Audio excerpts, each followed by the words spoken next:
തകർത്ത നാളുകൾ.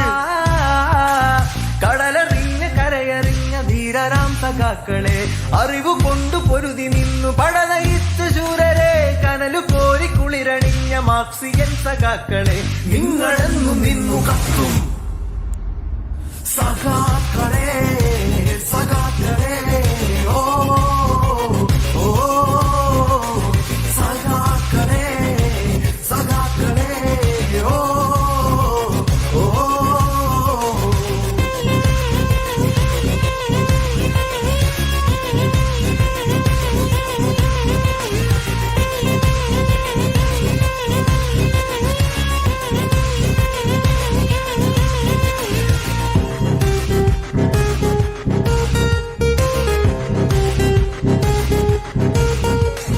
നിങ്ങൾ വന്ന കാലമോ നിണമണിഞ്ഞ പാതകൾ പിന്തുടർന്നു ഞങ്ങളെന്നും പോരാടിടും.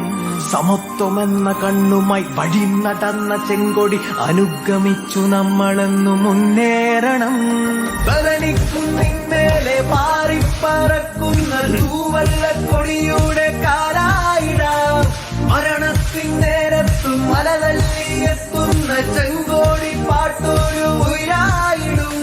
സമരം തുടരാം, എതിരായി ഒന്നായി ഉള്ള സഖാക്കളെ, ഇനിയും തുടരാം, കനലായി എഴുതാം, അറിവാൽ വളരാം.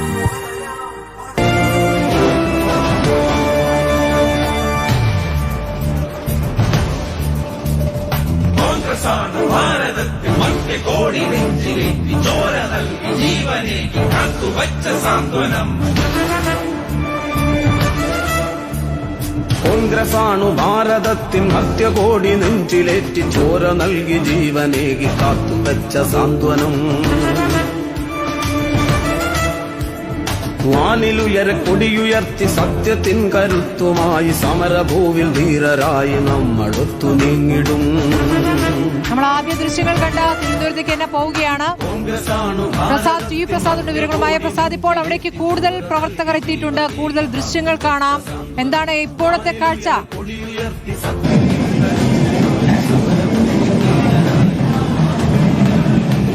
ആസ്മതി, മാധു, സുനിൽ, ഇപ്പോൾ പ്രവർത്തകർ ഏതാണ്ട് നിറഞ്ഞു കവിഞ്ഞു. ഇതാണ് പേരൂർക്കട ജംഗ്ഷൻ. നെടുമങ്ങാട് ഭാഗത്ത് നിന്ന് വരുന്ന റോഡ്, ഇപ്പുറം കവടിയാർ ഭാഗത്ത് നിന്ന് വരുന്ന റോഡ്, ഇപ്പുറം വട്ടിയൂർക്കാവ് നിന്ന് വരുന്ന റോഡ്. ഈ റോഡുകളെല്ലാം സംഗമിക്കുന്ന ഈ സ്ഥലമാണ് പേരൂർക്കട. എല്ലാ റോഡുകളും ഒരുപോലെ നിറഞ്ഞു കവിഞ്ഞു. 3 മുന്നണികളുടെ പ്രവർത്തകർക്കുമായിട്ടാണ് ഈ 3 ഭാഗവും LDF പ്രവർത്തകർക്ക് വേണ്ടിയാണ്. തന്നെ താളമേളത്തിലുള്ള അകപ്പടിയോടെല്ലാം കൂടി വളരെ നേരത്തെ തന്നെ പ്രവർത്തകർ ഉച്ചയ്ക്ക് 1 മണിക്ക് തന്നെ ഇവിടേക്ക് പ്രവർത്തകർ എത്തിത്തുടങ്ങിയിരുന്നു. ഇപ്പോൾ ആവേശത്തിന്റെ പരകോടിയിലാണ് പ്രവർത്തകരെല്ലാം. ഒരു ഭാഗത്ത് VK പ്രകാശ് ചാന്ദിന് വേണ്ടി നിരവധി പേർ ഇവിടെ അണിനിരമ്പുന്ന ഭാഗത്ത് NDAയുടെ പ്രവർത്തകരുണ്ട്, UDFിന്റെ പ്രവർത്തകരുണ്ട്. എല്ലാവരും അവരെ കരുതി തെളിയിക്കാൻ വേണ്ടിയാണ് വളരെ സജീവമായി ഉള്ളത്. പേരൂർക്കടയാണ് ഇവിടുത്തെ ഏറ്റവും ആവേശം.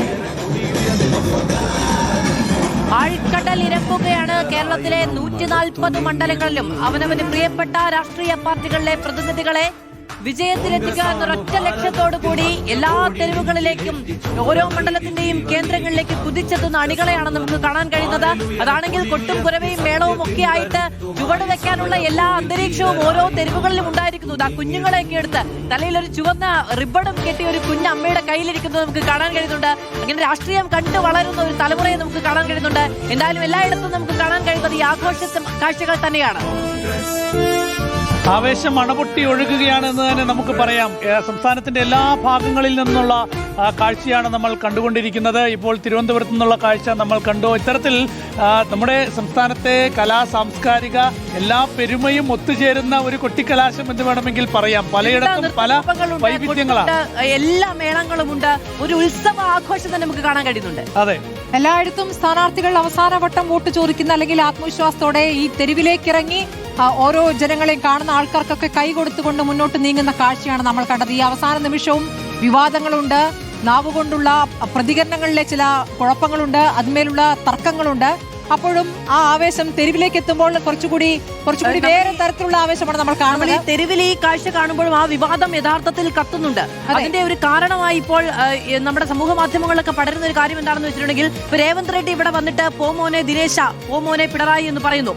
അത് കഴിഞ്ഞിട്ട് അദ്ദേഹം ഈ വികസന വെല്ലുവിളി നടത്തുന്നു. പിണറായി വിജയന് അതിനൊരു മറുപടി രേവന്ത് റെഡ്ഡി കഴിക്കുന്നുണ്ട്.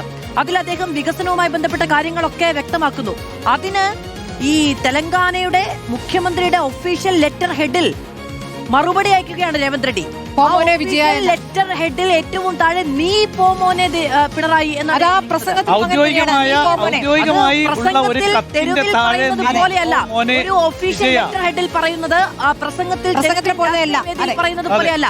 അതിന് പകരമായിട്ടാണ് പിണറായി വിജയൻ ഇന്നിപ്പോൾ ഈ ഡാഷ് മോനെ പ്രയോഗം. ഞാൻ വിചാരിക്കുന്നില്ല അത് അങ്ങനെ നടത്തേണ്ടതാണെന്ന്, പക്ഷേ അതിന് പകരമായിട്ടുള്ളതാണ് എന്ന് കൂടി നമ്മൾ കാണേണ്ടതുണ്ട്. രണ്ടും മോശം തന്നെയാണ്. തിരിച്ചാക്രമിക്കുന്നത് അത് തുടങ്ങിയത് മോശം തന്നെയാണ്. ഈ ഒരു പൊതു പ്രസംഗത്തിൽ അങ്ങനെ പ്രസംഗിക്കാമോ ഒരു മുഖ്യമന്ത്രി? അത് പ്രായം കൂടി കണക്കിലെടുക്കേണ്ടതുണ്ട്. അപ്പോൾ നീ എന്ന പ്രയോഗത്തോടു കൂടി അങ്ങനെ ഒരു കാര്യം പറയാമോ എന്നുള്ള ചോദ്യമുണ്ട്.